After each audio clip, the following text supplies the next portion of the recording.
Thank you very much, Quentin, and thank all of you for being here. My name is Judy, and I've been at the department for a while. I work in the persistence to graduation kind of team. And so we deal with a lot of interrelated topics, many that you all kind of grapple with on a daily basis. We just do it at the level of the system at the state. Um, but the overarching goal is really to support dropout prevention, and I know you all are critical in that um, work. So I'm going to share today. I'm going to share. Make my slide go. Okay, it's going a little faster. Okay, I'm going to share a little bit about just some overall context. Again, some things that you may know, but I think it's always good to have a kind of a refresher, and then get into the actual early warning tool and talk about what it's one thing to have the tool, but it's another thing to actually use it in the most effective way. Um, I'm also going to share Insights, which is a companion tool to early warning that I think you guys would really appreciate. And then there's a couple of other pieces of information and some updates that what's going by itself that I think especially you all should be aware of. And I'm really excited to share with you the new posters that are available for human trafficking prevention and awareness. So again, going out into the kind of the big picture, what do we know about why kids leave the system? Again, not to insult your intelligence, because I know you know this intimately from your actual work experience, but just to again share and maybe confirm, and this is based on decades of literature and studies that are based on students themselves who left the system, not what we think. And so it kind of falls into these three categories: pushed out, pulled out, and falling out. And these are some examples of what makes up those categories. So we know exclusionary discipline is a big challenge, kids feeling overwhelmed, not having the support they need to catch up. Um, and then we see a lot of this, even more of this since COVID, is, supporting family, right? So putting food on the table.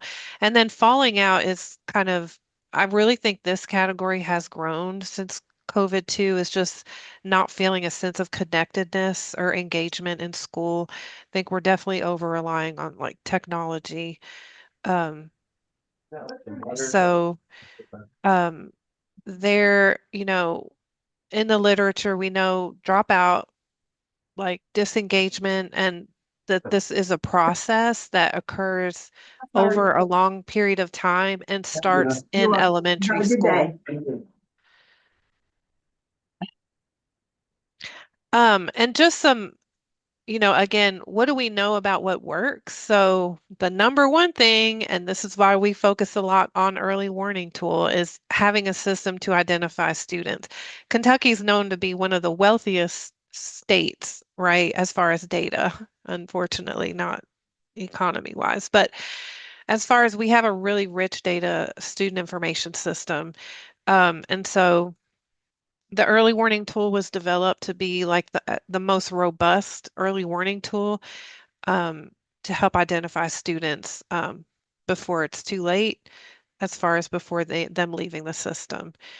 And you all know these other two, three, four, and five. I'll talk a little bit about number two in a moment, but the early warning tool is based on what we know, again, from like 7 decades of literature at this point of dropout. So what are the flags? And again, these are also common sense. So the ABCs, meaning attendance, behavior, and course performance. Um, some people call them the ADCs, meaning it's not necessarily the behavior, it's the discipline. It's the what happens disciplinary wise to the students. But what sets this early warning tool apart from many others is that we have the category of stability. And I think you all will really appreciate and can benefit the most from this particular category. What does stability include? It includes so many things that are proxies for problems that we don't have data for. So when we have, instability in the household, you know, Kentucky's I think we dropped to number 2 for parental incarceration, but instability, right? So this category in the early warning tool, it's not just what the data says now, but it's also looking at changes. So how many times is the phone number changing? How many times does a student and or the caregiver log into the portal to check on missing assignments or grades or things like that?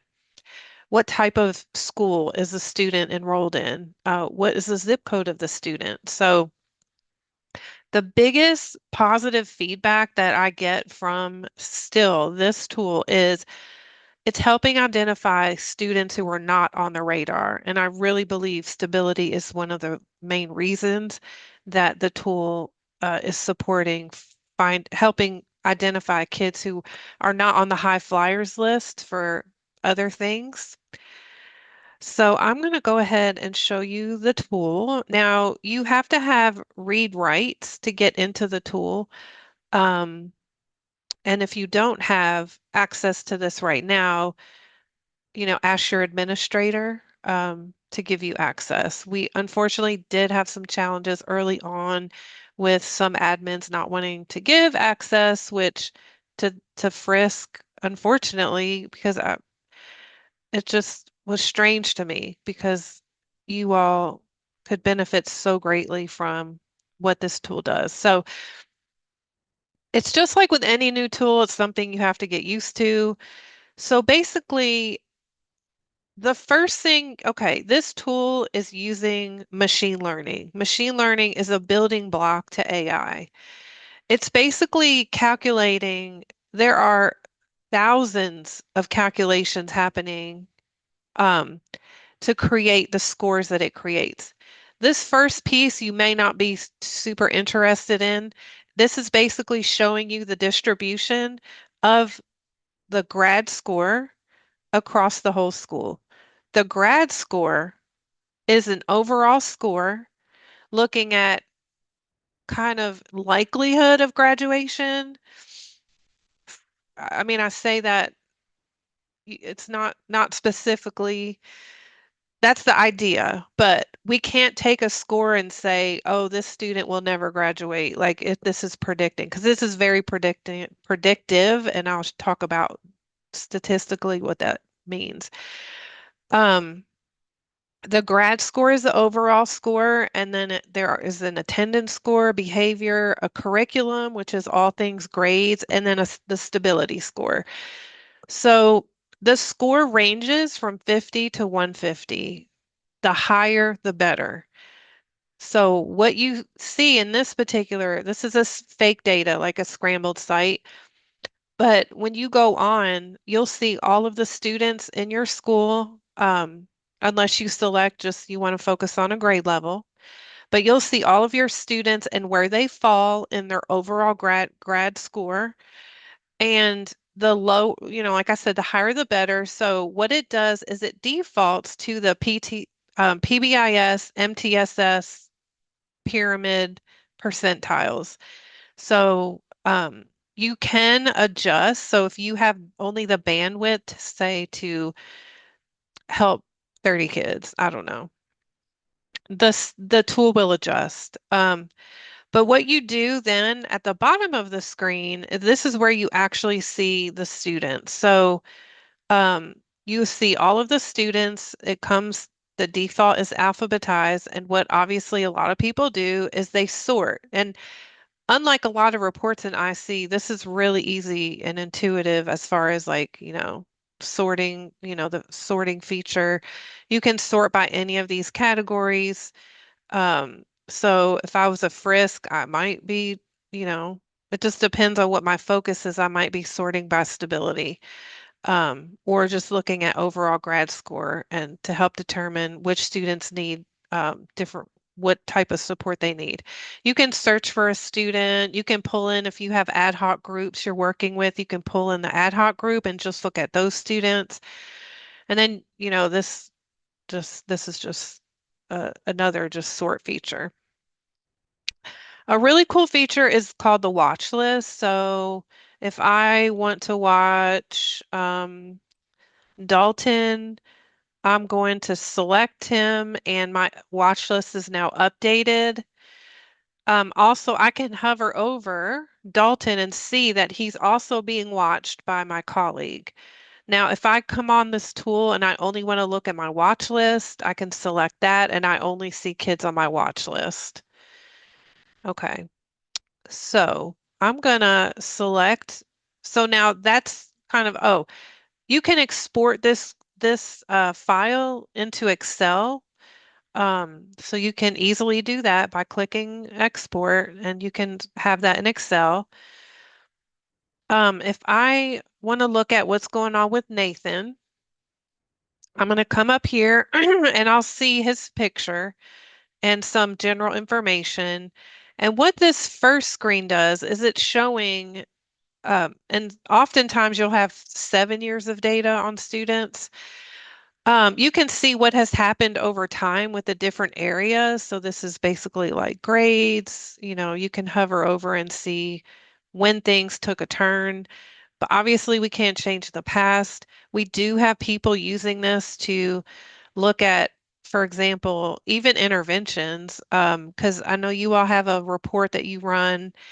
Um, I forget the name of the report you all have to do. It's like an impact, some kind, we have people picking students to like that are you're working on interventions and you can mark what is their score, even over months. So you can just hover over, or you can save a PDF and you can look at their score if you want to look at change over time, if you want to report that in.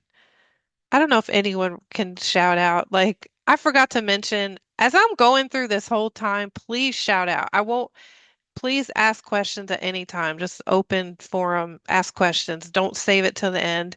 Other people may have the same question, but you all have some kind of report that I know I have heard some friends say they actually use this to demonstrate quantitatively, I guess, changes. They Because call them impact reports. yeah, okay. Yeah. So, you could use this feature, say if you're working with, particular students and you can monitor changes over time. So then what you have down here, um, is you have some, not anywhere near all of the information that's putting into the score itself. So, his attendance score on, again, a scale of 50 to 150 is 79. But this is some of the data that is going into it. Again, this is a staging site, so some of this might not really make sense. Um, so that, and then you can navigate over to the student information. And then this is an interesting piece that doesn't exist in other tools. It's basically, you know how you have most students, well, a lot of them that are struggling and, for example, with, can't keep up or are failing grades. Oftentimes their attendance is bad. So there's a lot of overlap in these issues. The machine uh, has learned and is telling us that if we focused on stability, effective intervention on stability, we're going to yield the greatest impact in making a change in the overall grad score. So it's interesting to maybe consider this data point as you're deciding what interventions to take place. Of course, the human, and the student and the caregiver, if there is one, are the most important tools, right, to decide what makes sense. But this is an interesting feature that you can maybe take into consideration as you're deciding. So before I move back into the PowerPoint, does anyone have questions about the actual tool?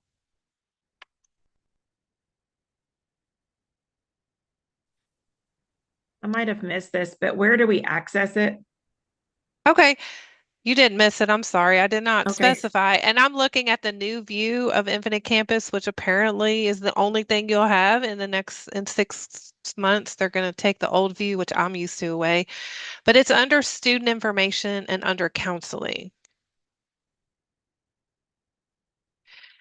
Now, the tool that I'm going to show you after I share some more information about early warning is Insights, and that's on its own. As you can see over here, it has its own tab. You don't have to dig anywhere for it. So, okay. And it might make sense as I go through a little bit about how some people are using it, but what I like to share is that it is highly predictive. It's not perfect. The red are kids who did drop out, and as you can see, we had kids with perfect scores that did drop out. Very, very few. But and more importantly, we had kids who had the worst score who did not drop out, and that's because they had caring people like you who actually intervened to make sure they stayed in school. And when we talk about how predictive is this, I do get freaked out by AI, and you know, I do think this is a good use of machine learning, which again is that building block. But because this is calculating, so what this tool does is it's comparing every student, every single individual kid with students in the same exact school. So it takes into account the context, and how those students compare to the students in the same school that, like, say they were similar in their profile and how they did. But it's updating every day and it continues to learn. So it continues to improve in its learning. And so, therefore, how predictive is it? In the world of machine learning, the metric for predictive power is the AUC. And if 0 is a random prediction and 1 is perfect, early warning ranges from zero point 0.9 to 0.95. And actually was talking to the team in Infinite Campus today, and they reran it, and it's with the new algorithm, it's 0.92. So very, very predictive. And I really recommend that if you see cases that don't make sense to you, which you'll come across, don't dismiss the whole tool, because there are cases sometimes where there's data entry error. And if you have students with less than 2 years of data, it looks a little volatile as information comes in, but it does even out. Um, so the second piece on the best practice for dropout prevention, again, you all know this so intimately, is having one adult that cares, somebody that you can talk to. And I really like pointing this out to every role group, especially in leadership in schools and districts, is that for every school and district we have, and the state, and this is what I'm going to show you, is we have information that students report. We have the survey, the Quality of School Climate and Safety Survey. And one of the items is, if I have a problem, there is an adult I can talk to. I don't know if you all can see the question. So this is the percent of students that disagreed, and we could say, wow, we're doing pretty good, like the majority of kids report that they have that. And I always say extrapolate. And what I did is calculate the actual number of students. So we have about 20,000 students in high school that don't have an adult, right? So I guarantee some of you on this call have done this activity or have participated or led. Um, but this is relationship mapping. You take every student's name and you put it on an index card, line the hallway, give teachers, or all the adults in the building, not just teachers, but all the adults, clerks and everyone. You can give them 2 stickers. You can give them a sticker, like a gold sticker, if you know their name, a green sticker if you know something specific and have a connection with them, like you have that you're connected with them in a relationship way. So at the end of that, you can see students with no dots, students with only gold dots, and there's lots of different ways to do it, but they're piloting a whole new version now at Harvard. But I've actually interviewed several Kentucky folks who have done the activity, and how impactful it is. Because no, Infinite Campus will not tell you who has a relationship with an adult, and it won't tell you who's been involved in domestic violence the night before, or their friend got shot, or anything like that, right? So there's another kind of in the PowerPoint is a link to some sample like Google Forms that you want to have also in addition. You all probably all have this actually, some type of initiation request form that you can use, that students and adults in the building can use to refer students who need help, because Tool's definitely not going to tell you all of that. Oops, sorry. And then, SEO, whether it's politically correct or not, we know is still critical and intertwined deeply, not just with good human development, but with learning itself, academics also. So I'm just going to share something. I hope you all, if you have not heard of it, you take advantage. So it's called Edutopia. There is a video bank that have 60-second practices. So I'm going to show you one of them. And it's just a great, great, easy resource to use. Gentlemen, what have we learned about stress from the week's discussion? Today we did an activity in my classroom where we talked about stress. We're gonna do like the snowball activity, okay? So I'm trying to get them to know how to identify stress and then know how to be able to adapt and cope and work with that. Gentlemen, go ahead and take 1 minute to finish up. After they wrote down their stress, they balled up the paper. I asked them, what should you do with stress? And they said, get rid of it. So let's get rid of the stress. And we had a snowball fight. Everybody ready? Go! The idea is that we're moving around, we're able to have fun, laugh, scream, be loud, and then have that discussion about stress. Everybody get a snowball. Afterwards, they unwrapped the snowball and they read what their peer was stressed about. Who'd like to begin? I learned that stress can cause many things like depression. They got up, it was interactive and it was hands-on. They were able to have a conversation with each other about things that they were dealing with. I haven't felt good about myself in such a long time. Which is promoting interpersonal skills and learning during the process. Gentlemen. Okay. Hopefully, did you all hear that? Okay, great. So I am not going to go into detail on these keys for implementation, but I'm going to show you some of the important pieces. So obviously, it's great to have a team and a plan. That's kind of common sense, but it's most effective to use any data tool in the context of a team, but unfortunately, I know a lot of times people are kind of on an island, depending on what context you're in, the climate of the place you're in, and how they do things. The second is to actually look at what capacity do you have? How many students can you actually serve in these different areas?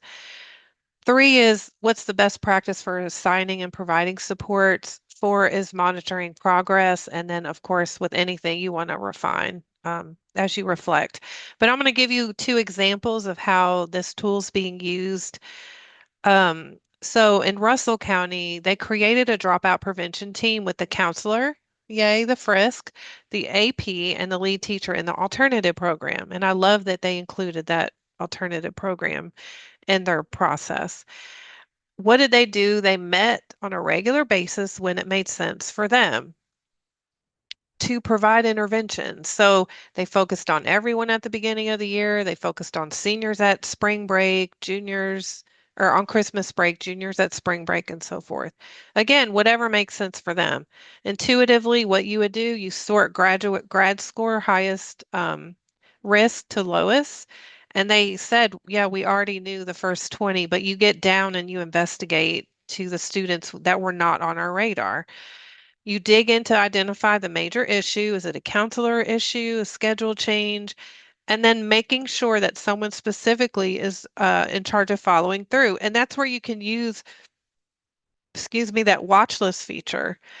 I really like this quote, and I share it often, is basically she was saying that just last week we did a schedule change because a student was failing 3 or 4 classes and they were not salvageable. So why let them sit there and keep failing when we can put them in credit recovery and prevent that failure and help them get credit. So I thought that was a great example of how this is used in real time.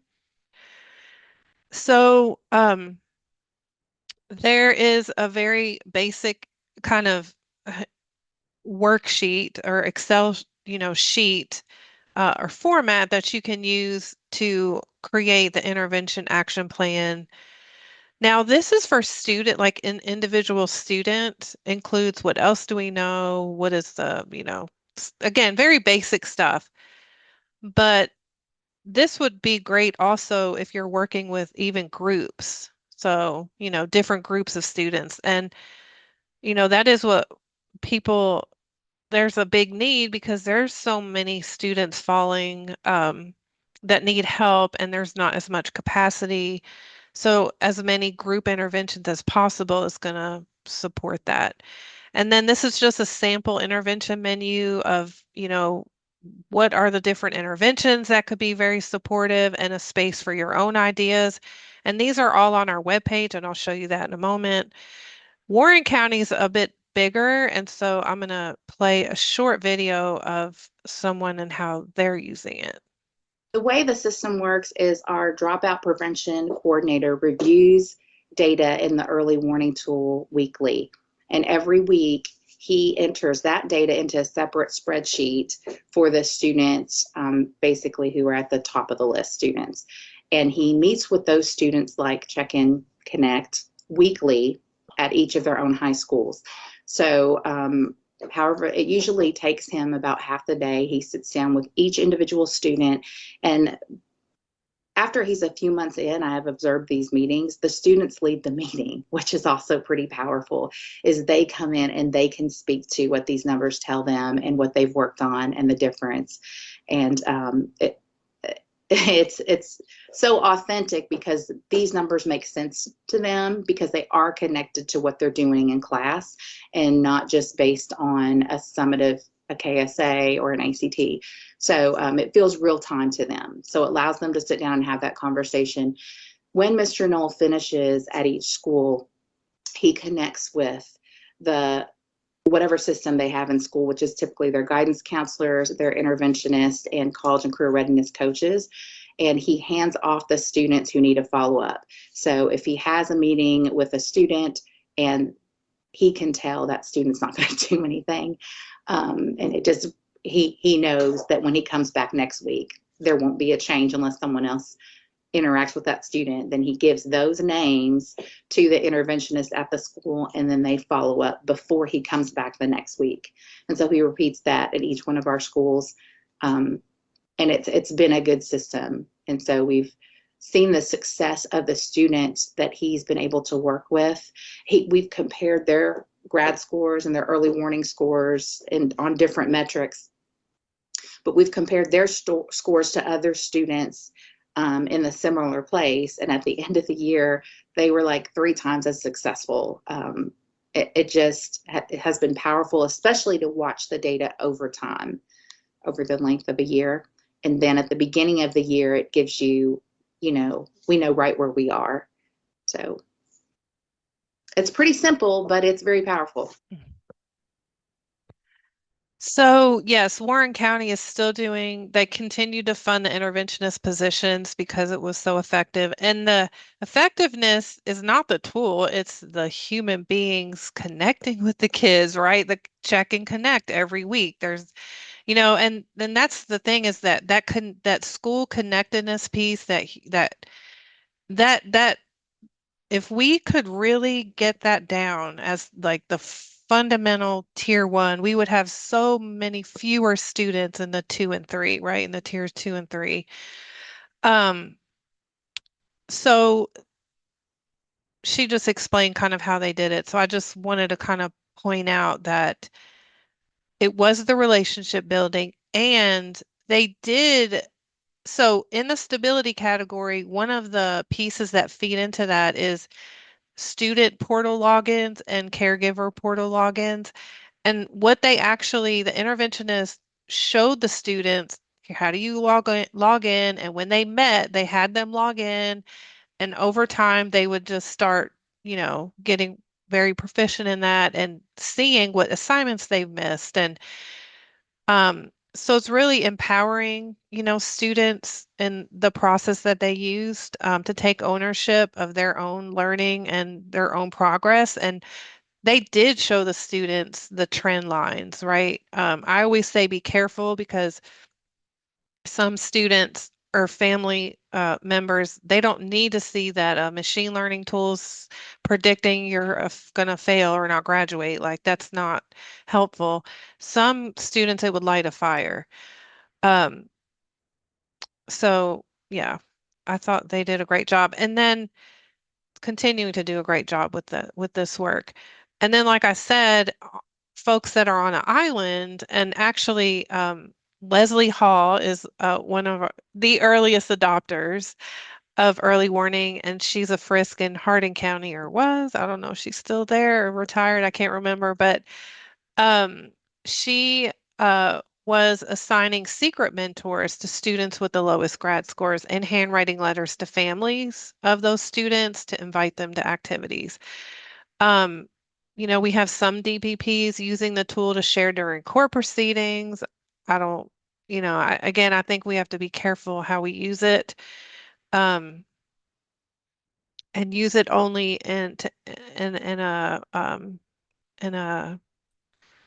gosh, a spirit of support, I guess. And then, um, you can use it in with attendance teams. We have JCPS social workers using it with schools and the attendance teams, and counselors using it with their, district level counselors meeting with their counseling teams.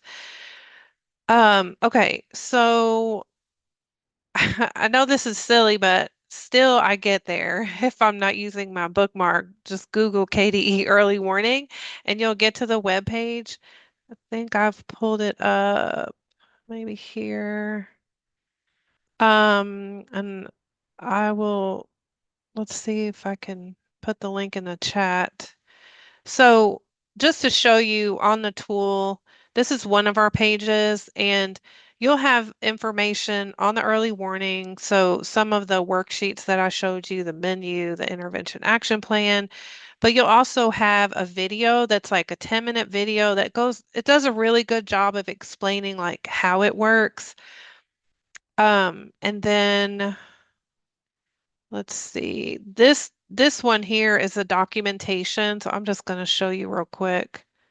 Um, this goes through every single screen. Okay, so if you didn't catch what I was sharing, like this will do a much better job. It goes through every screen and every piece of it and the fields it's pulling from and all of that. So if you want that. So there's that. There's also some other videos of other users if you want to watch those videos.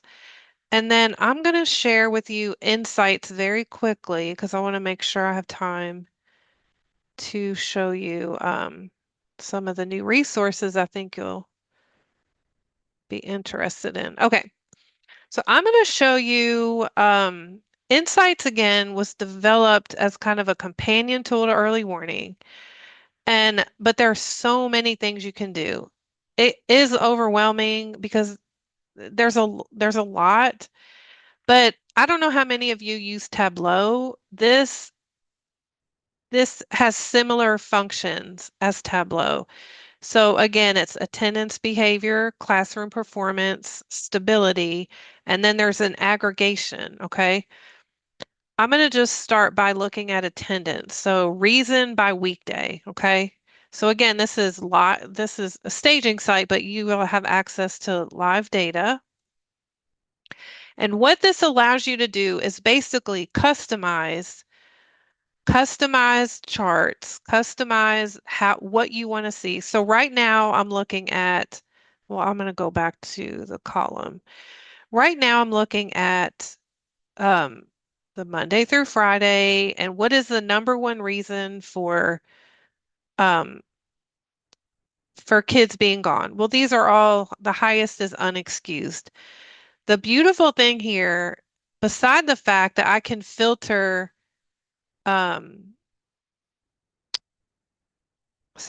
I can create what fields that I want in here. So, no, sorry. I'm like, where is grades? You can look at, like student grade if you want to. Now this is showing me, different grades. So, like I said, you want to really, there's so much to this. You want to decide what exactly is going to be the most helpful for you. Um, so I'm going to take off attendance. And now I'm just looking at grade level and what the reason is, not day of the week. So the awesome thing is that you can double click and you will actually get the names of the students within you'll get the names of the students. So there's a lot to it. I'm going to show you really quick behavior, just one like events by resolution. For example, this is looking at, you could see along the bottom, these are the different kind of behavior events, and this is how we are, what we're doing about it. So if you can filter here for like event name, if I'm just interested in how are we as a school dealing with disrespectful and disruptive behavior, which are the most nebulous, I guess, in a lot of cases. How are we dealing with that as a school?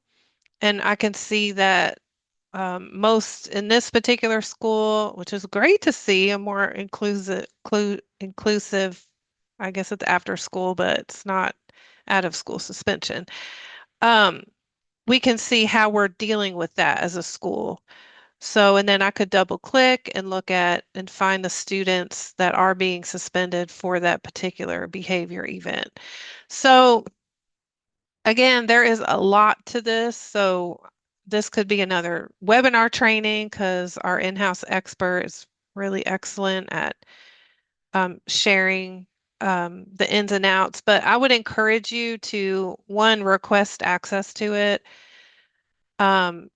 To just play around with one of the reports and get comfortable and familiar on how it works. I'm just going to show you this piece, which is once you get the reports that are helpful to you, you will have you basically will be able to log in and find 4 reports and 4 charts that are helpful to you. Once again, you've decided what you want. You basically save the template, and this is called the aggregate dashboard. So you have your own personal dashboard that you can still double click into and get student names. So that's insights. All right, now, um, early warning versus insights. These are just examples of in early warning, I can, basically figure out obviously who's at most risk for dropping out. I forgot to tell you too, early warning is K through 12. So it starts predicting with as little as enrollment information. So even kindergartners have a score. And data quality obviously is important. If you're not reporting, data or not reporting it accurately, obviously it's not going to be as helpful. And we do have issues with that, especially with behavior, as you all probably know. We just have to get better at kind of data quality in certain areas. Um, for early warning, I want to implement a mentoring program. Who are the 20 highest risk 6th graders? These are just examples of things that early warning can really help you with. And then for insights, which day of the week are students most likely to be absent? What types of events are leading to the highest number of behavior referrals? Which grade level has the highest absenteeism? So these are just some examples of questions that the tools can answer. A very simple report that you have access to in Infinite Campus is identifying your transient students. Those are most often at highest risk. And again, like I always feel like it's like a low-hanging fruit as far as system-wide from the district that I worked in, I noticed it's just a low-hanging fruit. Like even within the district, you have you have kids moving so often. I mean, they could be in 20 different movements, 20 different schools in the same year. And, just having some process, some protocols, some welcome and embracing students as they come in, it's very much, you know, it's can be so supportive. Um, so to identify students who are transient, it's super easy report. It's under state reporting, KDE reports, and it's called transient population. And you can get an aggregate report there of looking like total numbers, but obviously you would probably want the detail, which is showing you the student's name, and all of this is in Excel, so you can sort it and how many schools they've attended in the current year. And you can sort it by homeless and all kinds of different factors, but to really, embrace those students who have high mobility, make sure they have what they need.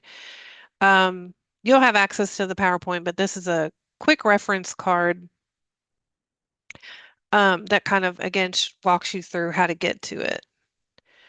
Okay, I'm very excited to share with you our new resources on human trafficking.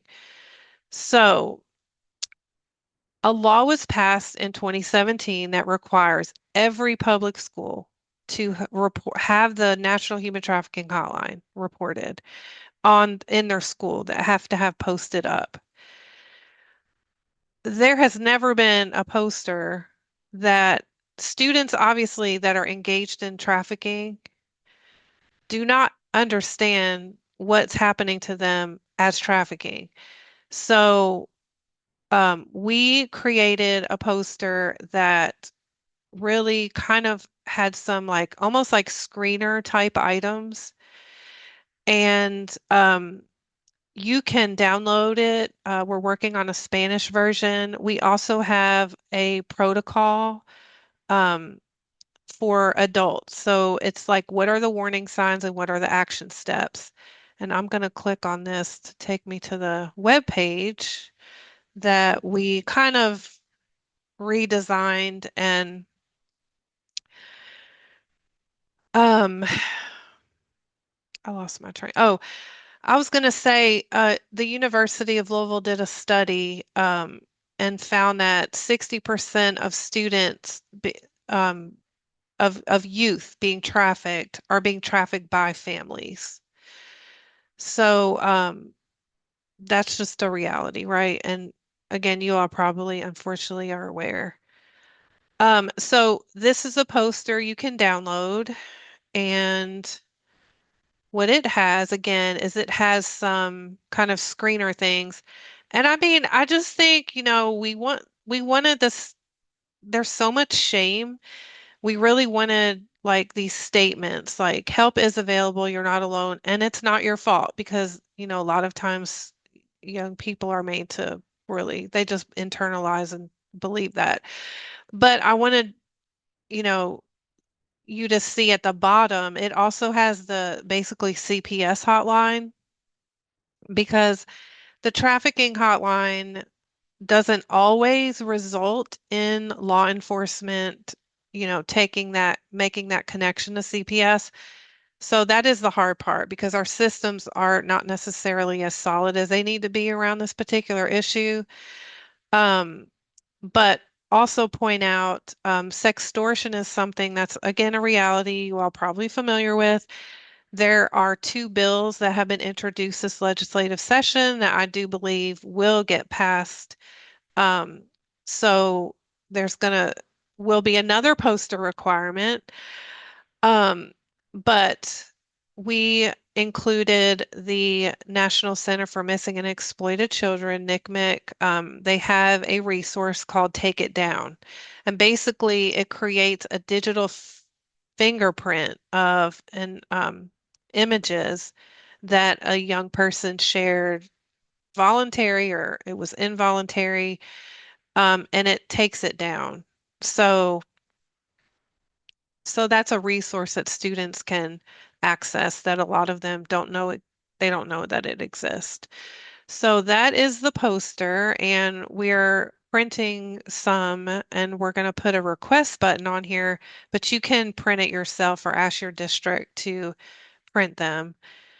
And also the protocol is here, and it's basically what are the warning signs, right? And then there's a link to a report that I think is pretty good about trafficking in America's schools from the U.S. Department of Education. And then what are the action steps, right? So, and then, oops, okay. So, yeah, I mean, there's links to other kind of information and some training resources and things like that. So just wanted to share that. Um, okay. And then we have um, we have a new team member actually who comes from a great alternative program. Her name is Ashley Gates. So um, she has joined the team, and we are able to give workshops on both early warning and insights and customize them basically to the needs that you all have. So I'm going to stop sharing. I know it's 1:20.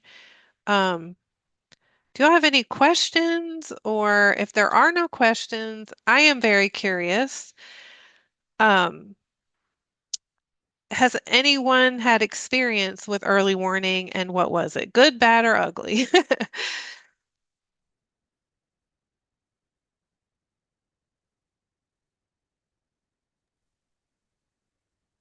I've tried to use it, but there are just so many things that it does that it's just confusing sometimes. And trying to, I guess, pinpoint what information I'm trying to gather. So I attend things like this just so I can kind of see it done, um, to hopefully kind of help me work through for specific students and what I'm looking for.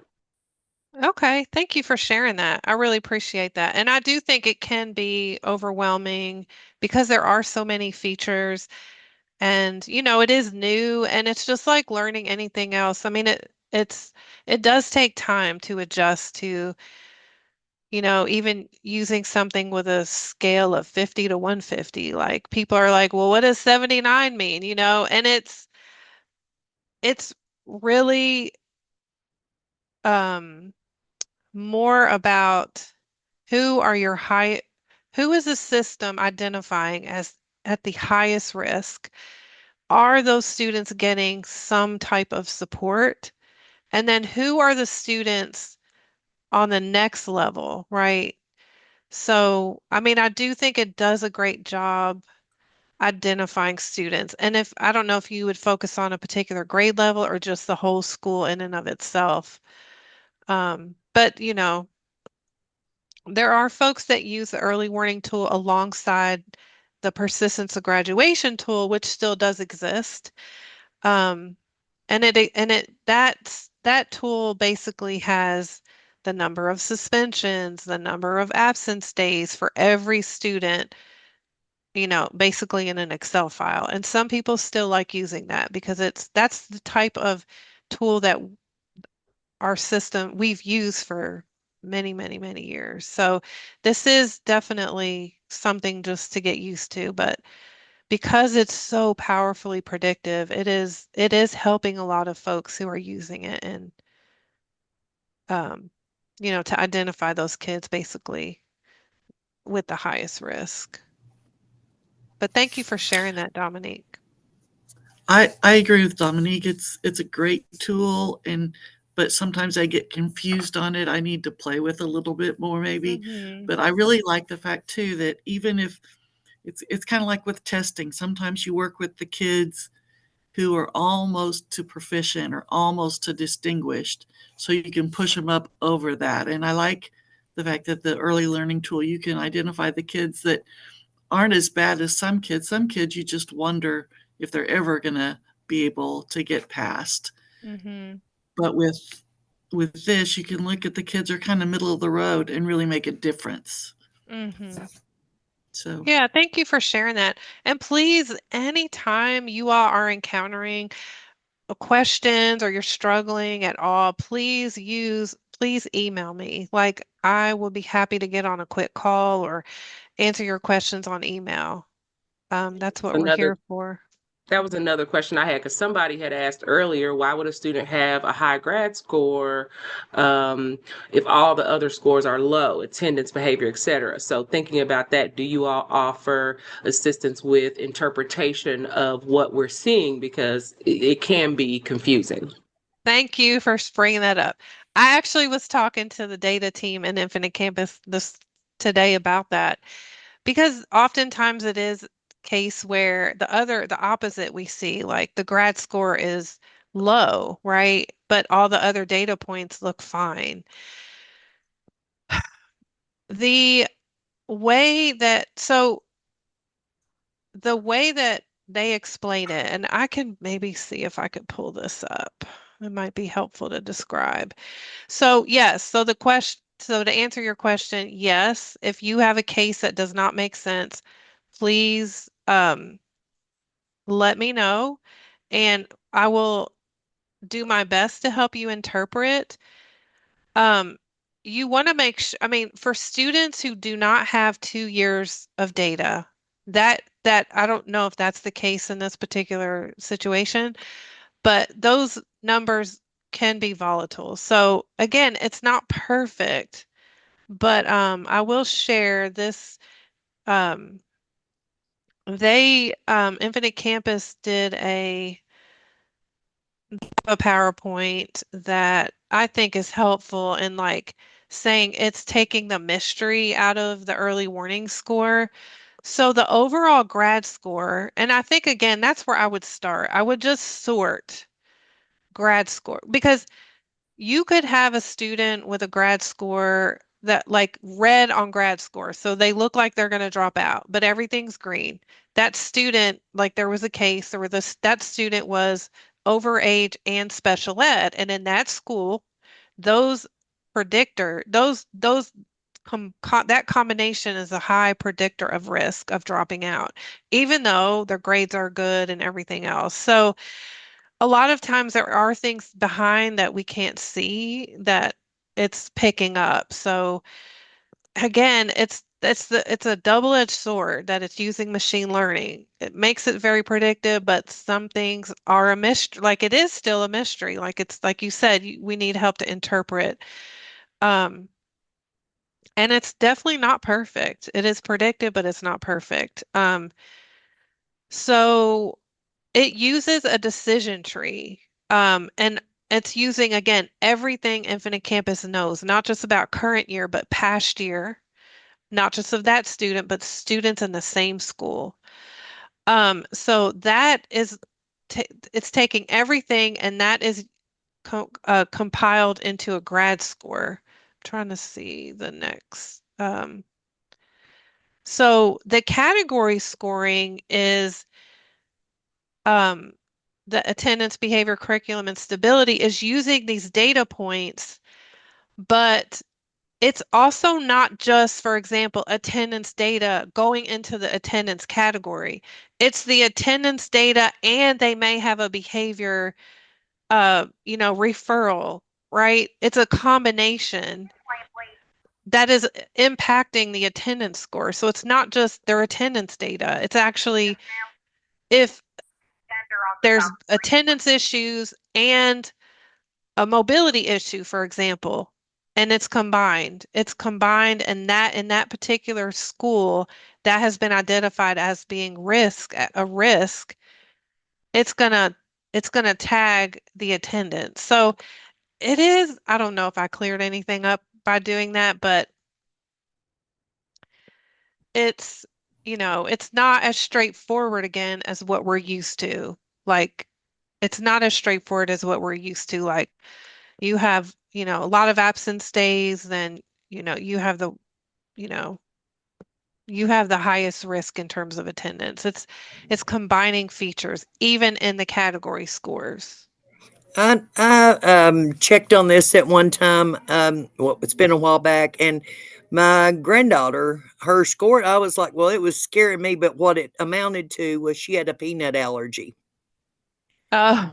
Okay, and so I don't know if you said anything about health. I might have missed it, but the health is also in that category. So you have to kind of, they don't give a good, you know, like she's brilliant. You know, I mean, it ain't, she's not, no way she's dropping out. I don't think, you know, right now. But I just think that it makes a difference too, because that throws in, and of course she would have some risk having a peanut allergy. Everything has to be, you know, and that, I think that is, it's a Mhm. smaller age, you know, because Mhm. until she learns how to, you know, manifest that, you know, she learns Mhm. that. So, but anyway, I was just throwing that in there. I don't know. Yeah. Thank you, Regina. I appreciate that. Yeah. Yeah, I mean, we even had a superintendent in a training say, "Hey, my son's girlfriend has a yellow in behavior and she's perfect behavior."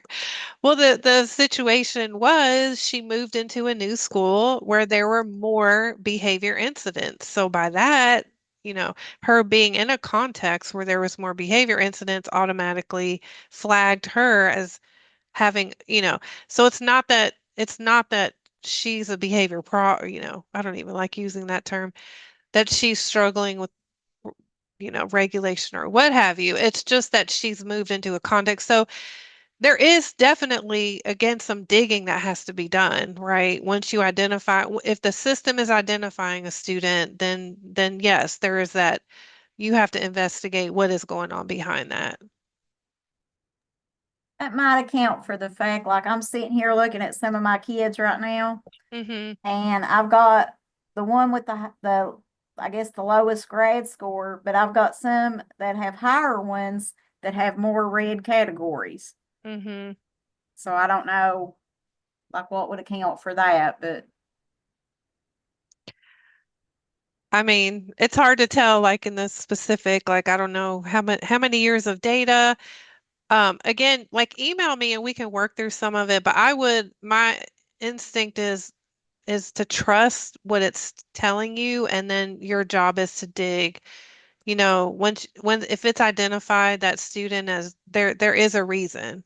There is a reason, to dig and to determine, do they need an intervention or not? Maybe that student doesn't, even though they have been labeled as having the lowest score. So, and one question, like on the like I have obviously have access to the early warning, but if it doesn't say insights under that, then I don't have access to that, right?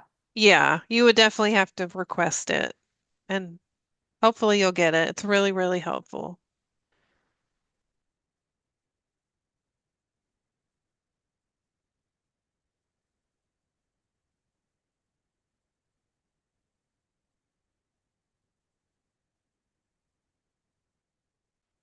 Well, This has been fabulous. Thank you. oh, thank you so much, Regina. I appreciate it. And I hope you all are as excited as I am about the posters and get them up. The, the human trafficking posters. I don't know. I just think we haven't, you know, it's just important because it's an unfortunate reality. I have a question. Yeah. Is there a way to go back and look at previous data throughout the year, like to compare how a student was in August compared to now? That's a great question. So you can, did I X off? I know our time is up, and if that's okay, I can share. So one thing you can do is, export at the beginning of the year, your list of students you're working with, and it'll export that for you. Or if you're just wanting, hold on, I'm going to show you real quick. This is what I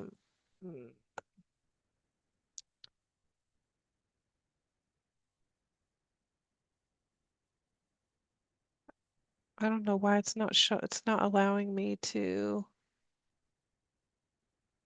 Okay.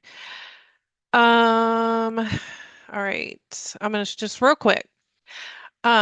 This is what some folks do. Like if you know you're going to work with Jordan, okay, you select him and then say it's the end of the year, and you would go up here and to look at grad score history and do say select the last 12 months, and you would just you can hover over, and I'm looking at attendance, but you know grad score is here, right? So I'm going to hover over that, and I see he started with a score of 124 and has a grad score of 92 now. So you can, for individual students, that's how you can kind of go back. You know, you can go back and see what it was in the past by, you could even again go back to the last 7 days, the last 30 days, or you can, you know, go over multiple years. But I think this is what this would make sense for what you're asking. But again, if you were working with a group of students, like I'm just looking at my watch list, I can export this. This is my watch list. These are the kids. I'm going to export it, and then I'll have, sorry, I know we're over time. I don't even, it's not opening. You'll basically have this on a spreadsheet, and then you can come back. You can't do that in reverse. So you can't, at the end of the year, go back. So if you're going to do that with a group, you want to do that at the beginning. But again, if you're just going to monitor like for your impact report, 5 or 10 kids, you can just pull them up here, you know, on their individual sheet and look back at the score for these different areas.